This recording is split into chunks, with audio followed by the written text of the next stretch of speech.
Bonjour chers passionnés de sport automobile, j'espère que vous allez bien. Alors si vous suivez de près la Formule 1, vous avez dû le voir, Christian Horner, le patron de chez Red Bull, s'est fait virer. Alors aujourd'hui on revient sur l'histoire de Christian Horner et surtout comment il en est arrivé à là.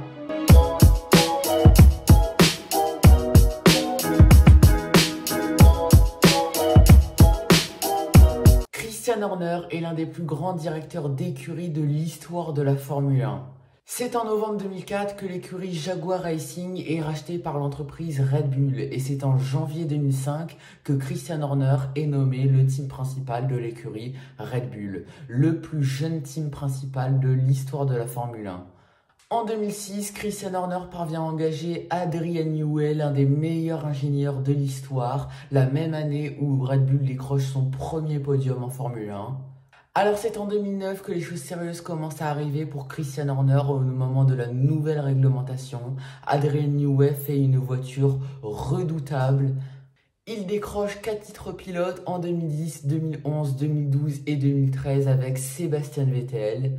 Christian Horner a par la suite contribué à la montée en puissance d'un des meilleurs pilotes de la grille actuellement. Il a également contribué à la plus grande domination de l'histoire en 2023 avec la RB19, 21 courses gagnées par Red Bull sur 22, tout simplement incroyable, légendaire. Malheureusement, en 2024, Christian Horner est accusé d'harcèlement sur une de ses employées. Jos Verstappen, le père de Verstappen, n'hésite pas à le déglinguer en public et Christian Horner et Helmut Marko ne s'entendent plus trop.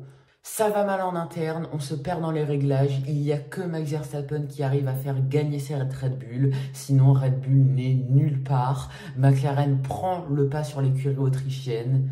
Red Bull ne terminera que 3e du championnat constructeur en 2023. Et toutes ces histoires chez Red Bull, eh bien, ça a sûrement poussé Max Verstappen à vouloir partir de l'écurie. Je vous explique tout dans cette vidéo. Toutefois, si Christian Horner part, eh bien, il se pourrait bien que Max Verstappen reste, puisqu'en fait, les deux ne s'entendent pas trop. Voilà, il y a un clan Verstappen et il y a un clan Horner chez Red Bull. Bon, alors ça se termine sûrement de la plus mauvaise des manières pour Christian Horner, mais il a quand même contribué à tous les succès, sans exception, de Red Bull. 6 titres constructeurs, 8 titres pilotes, 124 victoires, 107 pole positions, 287 podiums. C'est tout simplement incroyable. C'est la crème de la crème des teams principales. C'est un peu à l'image de Toto Wolff chez Mercedes.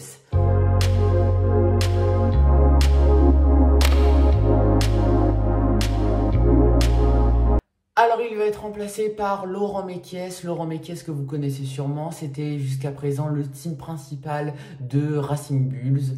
Alors Laurent Mekies a commencé en Formule 1 en 2000 dans l'écurie Arrows, puis il est allé chez Minardi, puis il a été promu comme ingénieur en chef de Toro Rosso, où il a vu un futur quadruple champion du monde passer. En 2014, il rejoint la FIA et c'est en 2024 qu'il va devenir le team principal de Racing Bulls, la petite sœur de Red Bull dont il devient le directeur. Alors c'est Alan Perman qui va prendre sa place chez Racing Bulls et pour Laurent Mekies, eh bien ça va être un véritable défi d'être le directeur de Red Bull, surtout avec tout le chaos qu'il y a en ce moment. Il va devoir faire face au potentiel départ de Max Verstappen, sans parler de la nouvelle réglementation 2026 qui a l'air mal engagée pour eux. C'est pas vrai. Si, je te jure. Oh merde. Voilà un petit peu pour l'actualité et la nouvelle qui a bousculé un petit peu le paddock ces derniers jours. Si vous voulez en savoir plus sur Max Verstappen, je vous invite à aller voir cette vidéo. Quant à moi, eh bien, comme d'habitude, je vous dis à très bientôt pour de nouvelles histoires sur l'actualité en sport auto, pour de nouvelles histoires sur le sport automobile. Ciao, chers passionnés!